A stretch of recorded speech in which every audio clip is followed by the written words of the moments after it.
है। आज इन्हें विश्वास हो जाएगा कि हस्तिनापुर में अब भी न्याय और नीति का शासन है।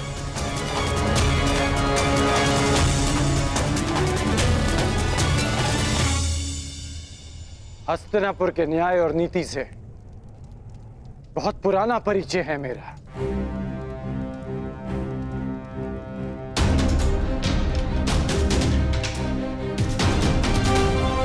परंतु मैं तुम्हारे कौशल का परिचय जानना चाहता हूं।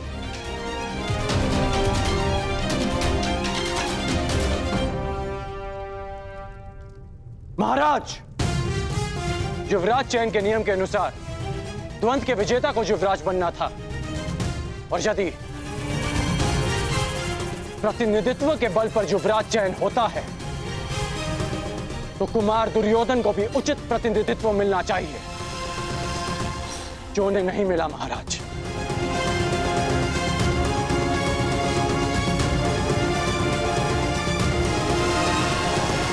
यदि अर्जुन कुमार युधिष्ठिर की ओर से द्वंद कर सकता है तो मैं भी कुमार दुर्योधन का प्रतिनिधित्व करूंगा।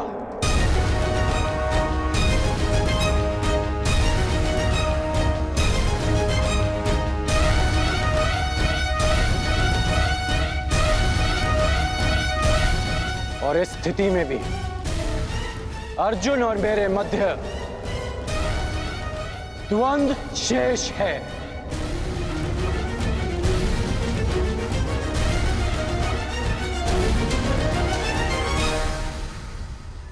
इसे कहते हैं सीधे पांव 12। एक ही पासे में खेल पलट दिया। हाँ, एक ही पासे में। तुम पे भरोसा करके मैंने भूल नहीं की थी कर्ण। यदि पितामह का आदेश हो तो अर्जुन के कौशल के साथ साथ यमराज का भी परिचय हो जाएगा कर्ण। भीम, प्रतीत होता है कि रंगभूमि में मिली हार को अब तक बचा नहीं पाए हो तुम। कहो तो हम भी एक और द्वंद कर लें। मेरा भी निवेदन है कि अर्जुन को द्वंद की आज्ञा दी जाए पितामह। वाह, क्या कहा? पहली बार भीम ने ऐसा कुछ कहा है जिसके मैं भी पक्ष में हूं। क्यों भ्राता युधिष्ठिर, क्या मत है आपका? द्वंद के बुलावे से अर्जुन पीछे नहीं हटेगा, हमें भी स्वीकार है। स्वीकार है।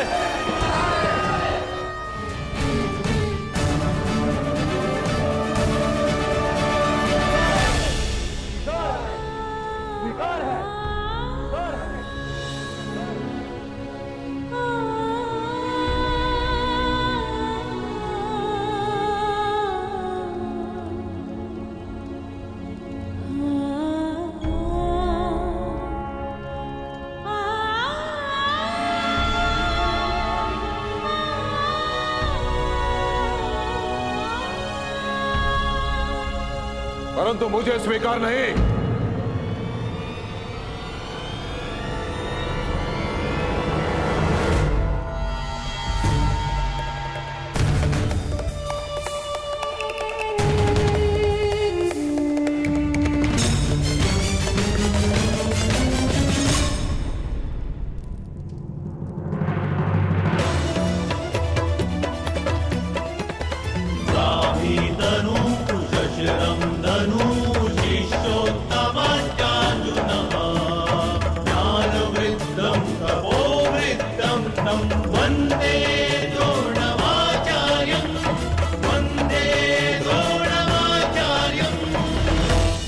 सभा में विलंब से आने के लिए क्षमा प्रार्थी हूं महाराज।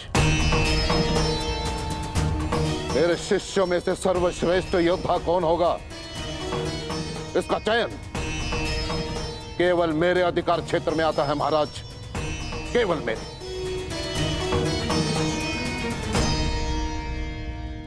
आपका तात्पर्य क्या है आचार्य? वही जो अंगराज कर्ण का है।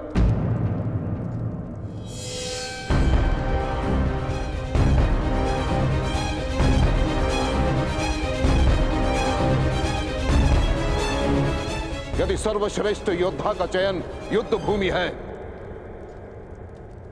तो युद्ध भूमि मैं दूंगा।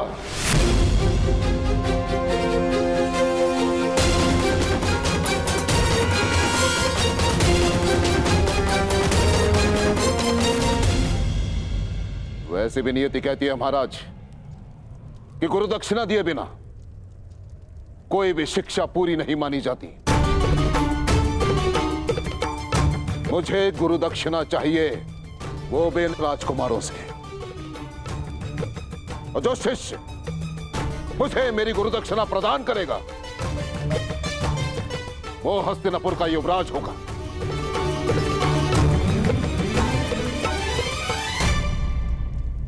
आचार्य, कहीं इस दक्षिणा का अर्थ भी वही तो नहीं जिसके कारण एकलव्य का अंगूठा छीना था आपने?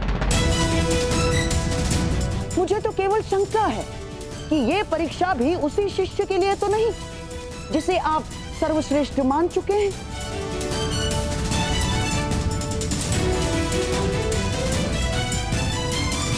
कहिए आचार्य, क्या चाहिए आपको गुरु दक्षिणा में?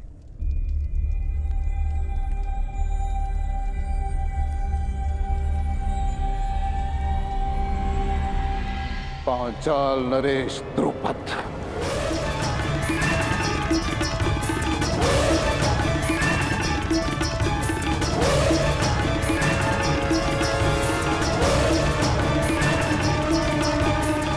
मुझे गुरु दक्षिणा में पांचाल नरेश द्रुपद चाहिए महाराज। तो मेरा जो शिष्य द्रुपद को परास्त करके बंदी बनाकर मेरे समक्ष लेकर आएगा वही विजेता होगा और वही हस्तिनापुर का युवराज।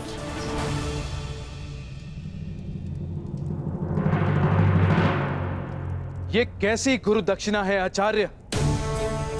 आप जानते हैं कि पांचाल नरेश द्रुपद कितने शक्तिशाली हैं। उनकी सेना अपराजय है आचार्य। योद्धाओं में वट वृक्ष के समान है वो। तो मेरे शिष्यों को बलपूर्वक उस वृक्ष को उखाड़ कर फेंकना होगा महाराज। अपने गदा के प्रहार से पांचाल के दुर्ग की नींव हिलानी होगी। अपने बाणों की वर्षा से पांचाल के आकाश को प्रकाशहीन करना होगा। हस्तिनापुर का युवराज केवल वही हो सकता है महाराज जिसके नाम से शत्रु कांपे, जिसके तेज मात्र से हस्तिनापुर को कोई चुनौती ना दे पाए, केवल वो। मैं अपने पुत्रों को मृत्यु के मुख में नहीं भेज सकता। ईश्वर ने मुझे नेत्र नहीं दिए हैं। अब आप चाहते हैं कि मैं अपने पुत्रों के मुख से स्वर भी ना सुन पाऊं? नहीं आचार्य, आप कुछ और गुरु दक्षिणा मांग लीजिए। मैं यहां व्यापार के लिए नहीं, प्रतिकार के लिए आया हूं महाराज। मुझे द्रुपद चाहिए या फिर और कुछ नहीं। और यदि हस्तिनापुर मुझे मेरी गुरु दक्षिणा नहीं दे सकती तो मैं कहीं और ढूंढूंगा उस सर्वश्रेष्ठ योद्धा को जो मेरी गुरु दक्षिणा मुझे प्रदान करे।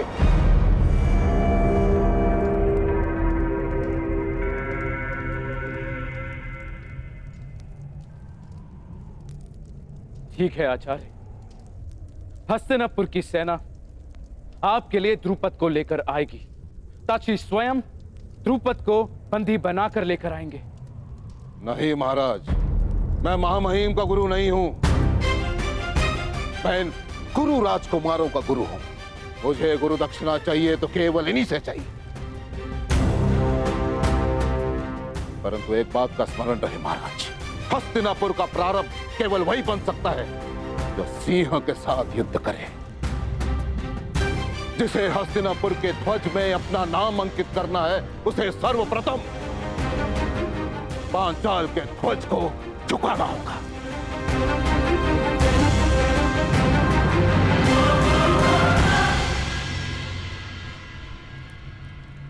नौकार तलवार बनाता है महाराज, परंतु अपने स्वामी को देने से पूर्व उसकी धार को परखता है। परंतु मैंने उस धार को परखे बिना वो तलवार आपको सौंप दी, परंतु अब परख होगी महाराज। मैं देखना चाहता हूं कि मैंने शूरवीर योद्धा तैयार किए कि हस्तिनापुर में केवल अपना समय नष्ट किया है। क्या तुम 105 में से कोई है जो अपने गुरु के ऋण को चुका सके?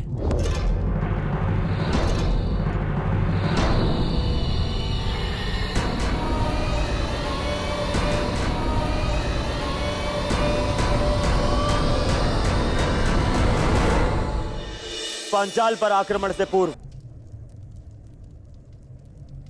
मुझे मेरा उत्तर मिल गया महाराज। मैं आज अपने ही परीक्षा में असफल रहा।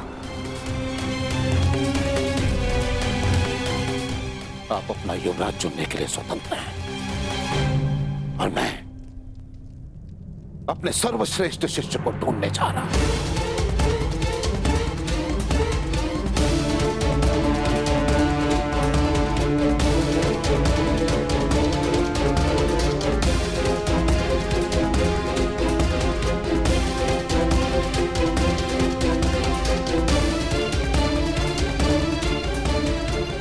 गुरुदेव,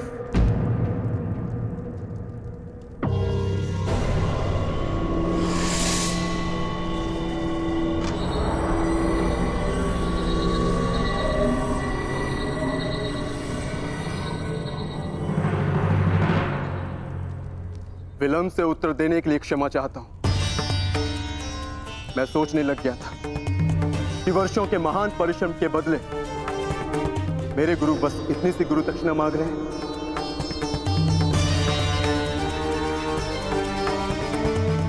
आपने संसार के सर्वश्रेष्ठ योद्धा तैयार किए हैं गुरुदेव, ये मैं सिद्ध करूंगा। मैं पांचाल नरेश को आपके समक्ष लेकर आऊंगा। मैं पांचाल की ध्वजा को आपके चरणों में भेंट करूंगा।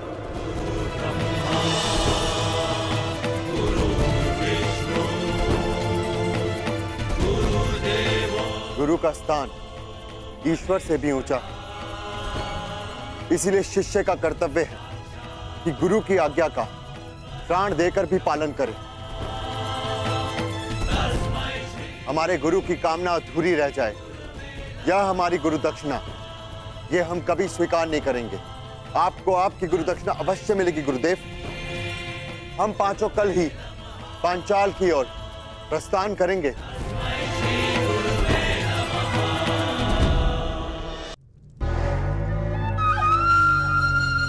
मेरे होने वाले सम्राट।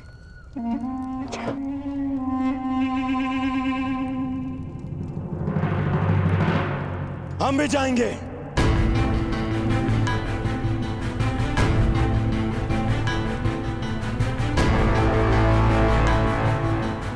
पांचाल नरेश को आपके चरणों में लाने के लिए।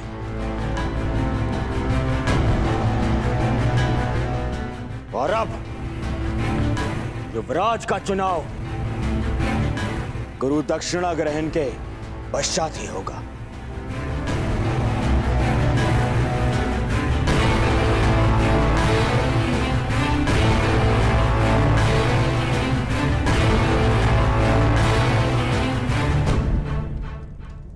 तुम भी हमारे साथ चलोगे मित्रगण, मेरे साथ में। मैंने जीवन भर आपका साथ देने का प्रण लिया है कुमार। मैं अवश्य आपके साथ चलूंगा। कुमार दुर्योधन, यदि एक सूत पुत्र अपनी योग्यता सिद्ध करने के लिए एक राजकुमार से सहायता मांगे तो वो उचित है, परंतु एक राजकुमार युवराज बनने के लिए एक सूत पुत्र से सहायता ले वो उचित नहीं है। जो युवराज बनने के योग्य ही नहीं। मैं केवल एक बार मां महिम से कहता तो संपूर्ण पांचाल राज मेरे चरणों में होता, परंतु मैंने ऐसा किया नहीं।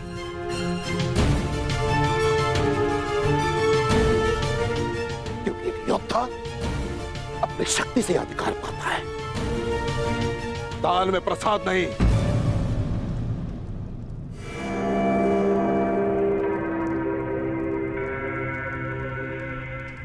मेरे जितने शिष्य अपने ज्ञान की शक्ति प्रदान की है, वो आने वाले कल के सम्राट की दाहिनी बुझा बनने वाले हैं।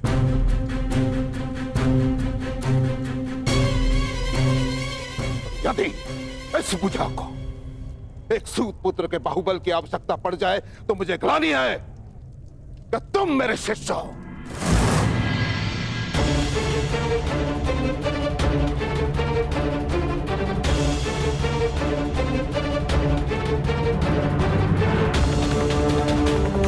अंगराज कर्ण,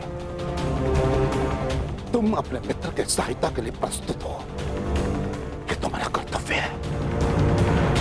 परंतु युवराज पद के इस परीक्षा में तुम सम्मिलित रहे, ये तुम्हारा अधिकार नहीं था। ना तो तुम मेरे शिष्य हो और ना ही रंगभूमि के भांति इस बार मैंने किसी योद्धा को ललकारा है।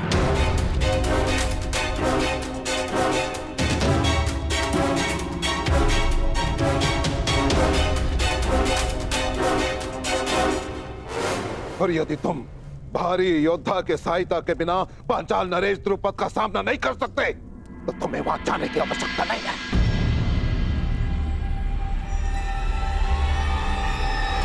तेरी आचार्य,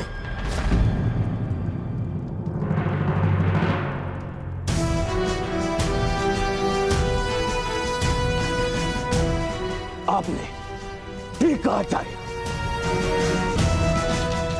हाँ कर आचार्य, तुम ठीक कह रहे हैं। ये उनके शिष्यों की परीक्षा है, इसलिए मैं दुर्योधन अपने भाइयों के साथ में स्वयं अपने गुरु दक्षिणा का ऋण चुकाने अवश्य जाऊंगा।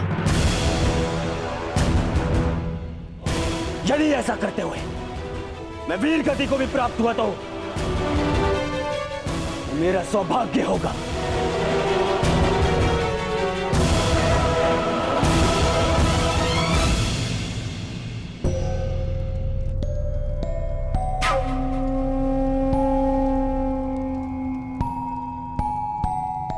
परंतु यदि ऐसा हुआ तो मेरी आत्मा पर एक उत्तरदायित्व का भार शेष रह जाए।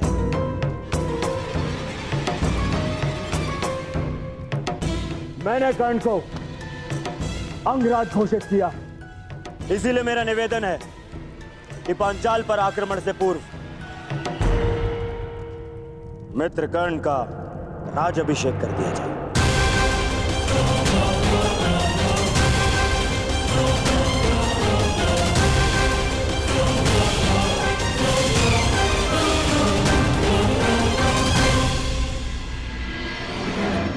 पितामह, अंग देश पर आपने विजय प्राप्त की, उस पर आपका नियंत्रण है, इसलिए मैं आपसे निवेदन करूंगा, हमारे परायण से पूर्व आप स्वयं कर्ण का राज्याभिषेक करें।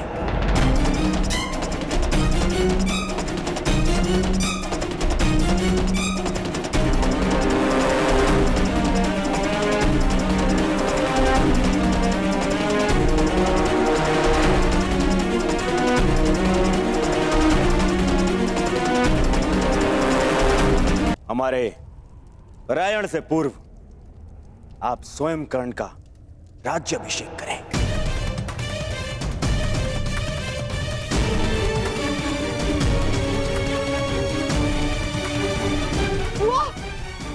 महाराज, पुत्र दुर्योधन का विचार प्रशंसनीय है। अपने वचन और उत्तरदायित्व का भान रखना महान पुरुषों का लक्षण है महाराज। अब आपने कर्ण को अंगराज घोषित कर दिया तो वो राज्याभिषेक से वंचित क्यों रहे महाराज? तो यह निश्चित रहा, कल प्रातः काल ही अंगराज कर्ण का राज्याभिषेक किया जाएगा।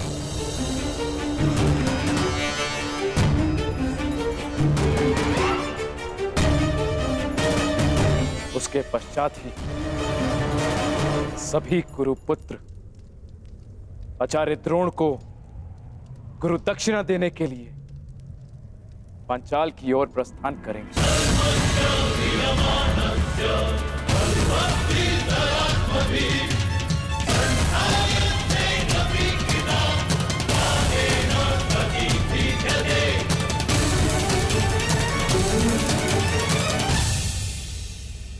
बधाई हो मित्र, तुम भाग्यशाली रहे। मैं तो वर्षों से प्रतीक्षा कर रहा हूं कि कब पिता महाराज का मुकुट मेरे सर पे रखेंगे। अंग का मुकुट भी आप ही का है मित्र, और रही बात युवराज के मुकुट की, तो पांचाल नरेश को पराजित करते ही वो स्वयं आपके शीश पर शोभित हो जाएगा।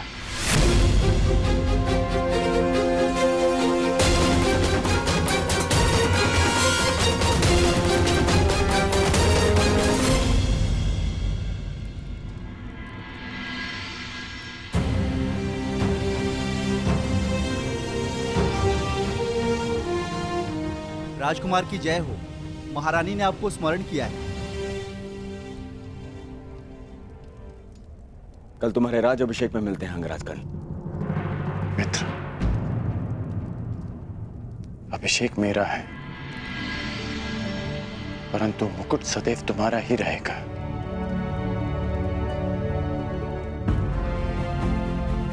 मित्र कर्ण,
प्रणिपात राजमाता। यशस्वी भव।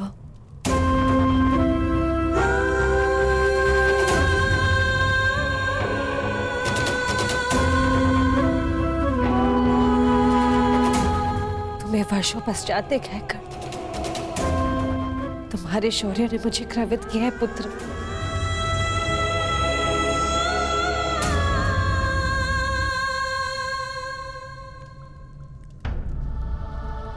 मुझे पुत्र कहकर आप अपना स्तर क्यों हीन कर रही हैं राजमाता?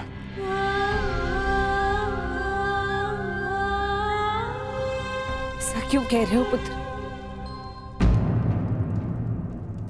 क्योंकि कल की रंगभूमि और आज की राजसभा ने मुझे वो सिखाया जो गुरु परशुराम ने भी नहीं सिखाया, कि मनुष्य को उसका उद्गम विस्मृत नहीं करना चाहिए, उसे स्मरण रखना चाहिए कि उसकी जड़ें किस भूमि से आई हैं। यही मेरा भी मत है कर्ण, परंतु स्मरण से पूर्व मनुष्य को अपने उद्गम का ज्ञान भी होना चाहिए।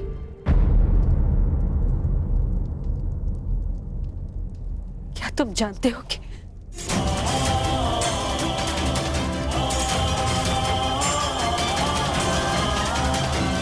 इसे तो पता होगा माता कि इसका मूल क्या है, और यदि ये भूल गया है तो मैं इसे स्मरण कराता रहूंगा कि एक सूत पुत्र है। मर्यादा में रहो भीम। द्वंद के साथ आए विकारों को द्वंद के साथ ही छोड़ देना श्रेष्ठ होता है। कर्ण ने अपनी योग्यता से अंगराज की पदवी प्राप्त की, उनका सम्मान करो। अंगराज, मेरा अनुज कटु जीवा वाला है, परंतु उसके मन में मैल नहीं। मैं आपके कौशल का सम्मान करता हूं, परंतु ज्येष्ठ भ्राताश्री, आप उसकी प्रशंसा कर रहे हैं जिसने अर्जुन को ललकारा। भीम, विरोधी भी यदि प्रतिभाशाली हो तो उसका सम्मान करना चाहिए। और अंगराज तो अब हस्तिनापुर के पक्ष में है। अंगराज, ज्येष्ठ पांडव होने के नाते मैं आपका स्वागत करता हूं। मुझे हर्ष है कि आप जैसा विकेट योद्धा अब हमारे पक्ष में है। मैं केवल कुमार दुर्योधन के पक्ष में हूं।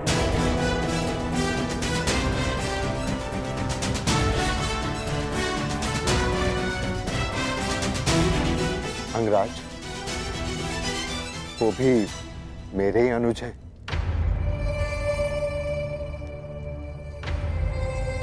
चलिए माताश्री।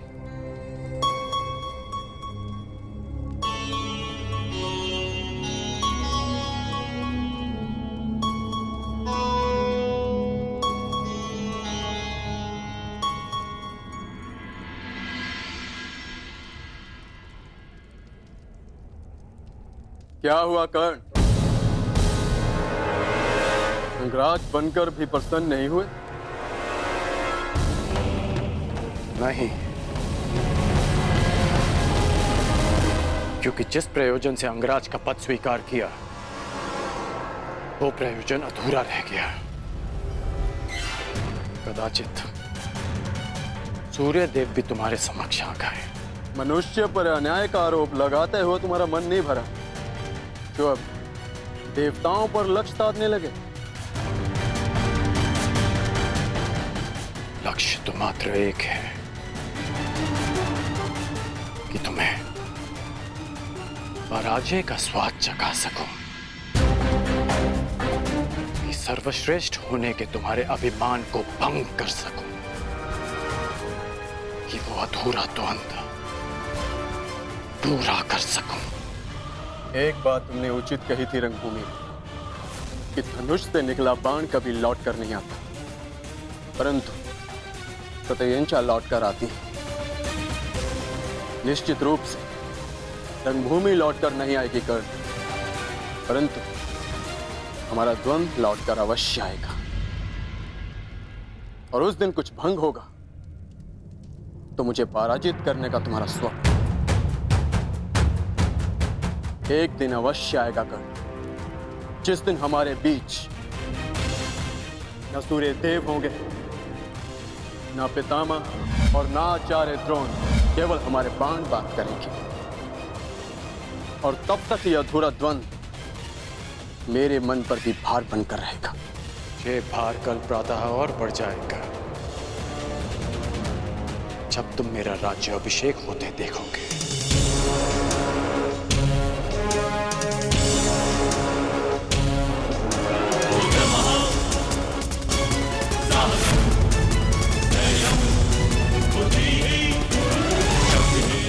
कल अभिषेक स्थल पर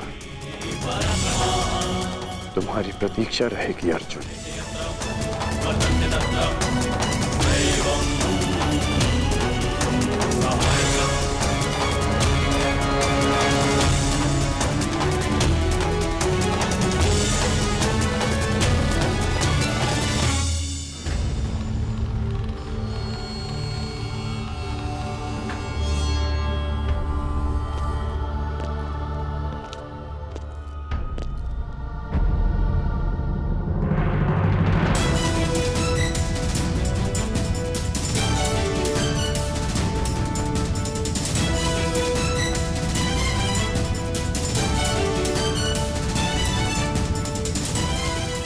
कर्ण का रक्षण केवल हिमालय की जड़ी बूटियों और दिव्य औषधियों से ही संभव था।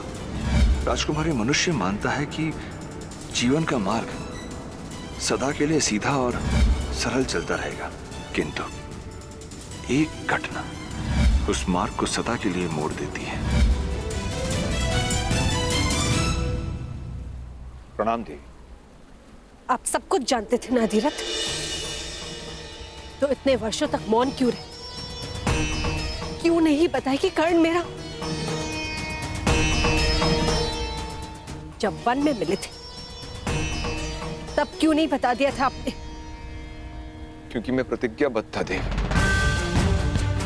देवी प्रियंवदा ने मुझे वचनबद्ध करके रखा था। वचन तोड़ना अपराध है, किंतु एक पुत्र अपनी माता के प्रेम से वंचित रखना, क्या ये अपराध नहीं?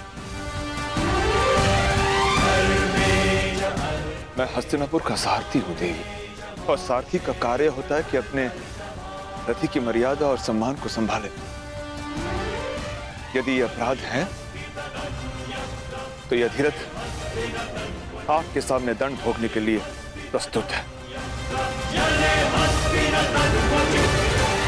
आप दंड के पात्र नहीं है अधिरथ, परंतु आपको अपनी भूल का प्रतिकार करना होगा।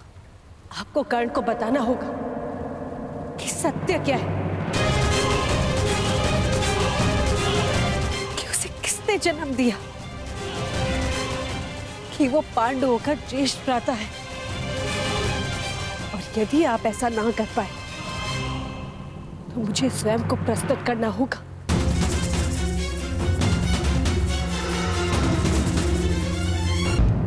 ऐसा मत कीजिए, ऐसा मत कीजिए देवी। किसी प्यासे को जल के समीप लाकर यह कहा जाए कि उसका जल पर कोई अधिकार नहीं तो प्यास से नहीं, भाग्य के त्रास से उसके प्राण चले जाते। कर्ण अब राधे राधा से उसका एक पुत्र हस्तिनापुर के शासन ने छीन लिया। अब राधा से कर्ण को छीनकर राधा पर यह अन्याय न कर। ईश्वर की कृपा से आपके पास 5 पुत्र हैं, परंतु राधा के पास केवल एक।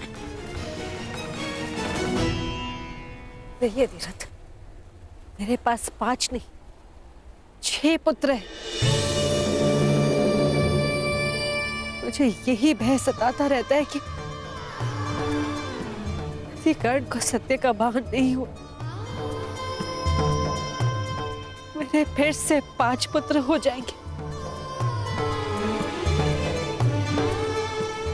या कर्ण, मेरा अर्जुन,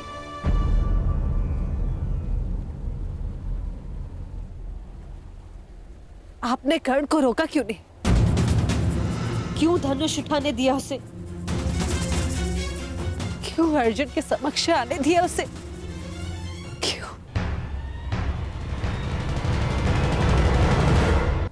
रात्रि की भेड़ी कब तक सूर्य के पांव जकड़ के रख सकती है? सूर्य पुत्र है आपका कर्ण। अधिरथ नामक एक छोटा सा मेघ उसकी आभा, उसकी तेज को कैसे रोक सकता है? जिसके शरीर पर जन्म से ही कवच हो, उसके जन्म का कारण धनुष उठाना ही तो होगा देवी। जिसे महामहिम भीष्म का आदेश न रोक सका, जिसे आचार्य द्रोण की उपेक्षा न रोक सकी, उसे यह अधिरथ कैसे रोक पाता? कैसे? कर्ण को रोका जा सकता है अधिरथ। भाइयों को एक दूसरे का रक्त बहाने से रोका जा सकता है। मैं अपने 6 पुत्रों के साथ जीवन बिता सकूं या ना बिता सकूं, ये मुझे स्वीकार है, परंतु मुझे इन सबका जीवन चाहिए।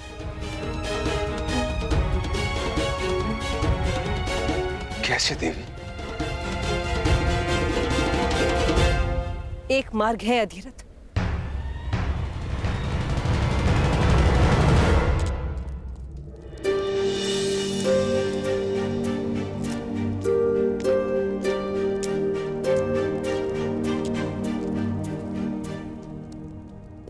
कोई भी दृष्टिगोचर नहीं हो रहा भुगत ग्राम में। कोई बालक तक नहीं मार्ग में।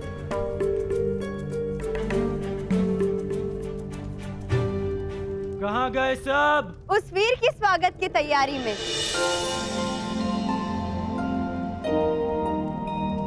जिसने इतिहास में सूतों को सम्मान दिलाया। स्वागत है अंगराज कर्ण।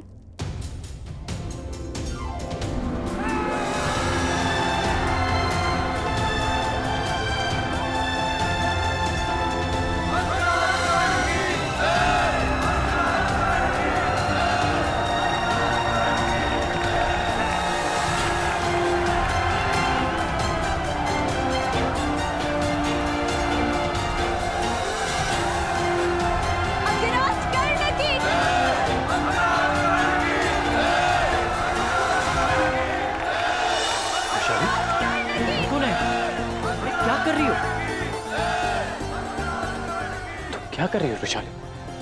रोक क्यों नहीं रही इन्हें? नहीं कर्ण, आज नहीं। शताब्दियों से जिनकी आंखों में केवल अश्रु रहे हैं, आज उनके होठों की मुस्कान मत रोको। आज उनकी आंखों में आकाश को छूने का स्वप्न है। हाँ कर्ण, अर्जुन का सामना करना तुम्हारे लिए केवल एक पल था, परंतु इनके लिए वो पल आने वाले स्वर्णिम कल का स्वप्न है।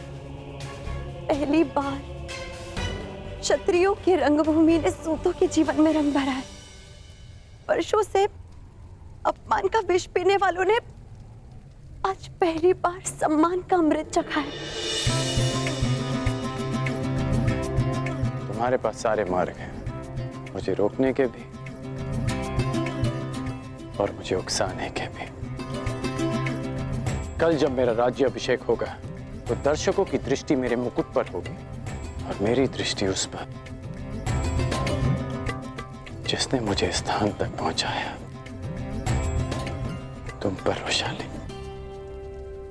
क्यों? मैं वहां किस अधिकार से जाऊंगी?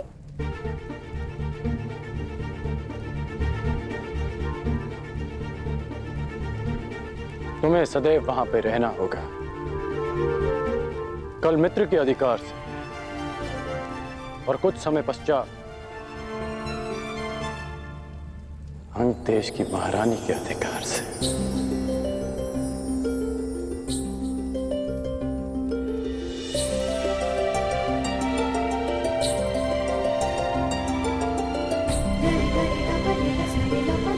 बधाई हो।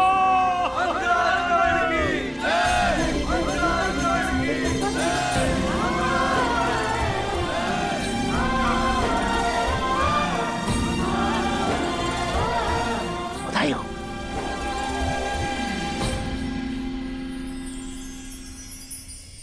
अंगराज कर्ण।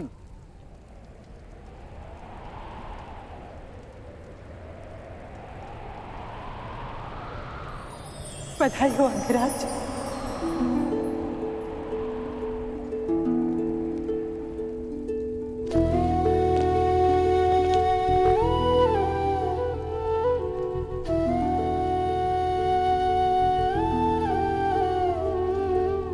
सबके मुख से अंगराज सुनना अच्छा लगता है माता, परंतु आपके मुख से ये अपशब्द प्रतीत होता है। मैं आपके लिए केवल कर्ण, आपका बालक कर्ण, राधे कर्ण।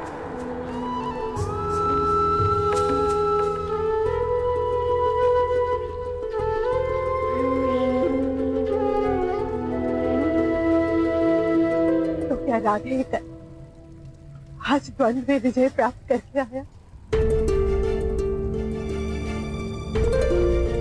आज सूर्य देव भी शत्रुओं के पक्ष में हो गए माता। आपका राधे हारा नहीं, परंतु जीत भी नहीं पाया।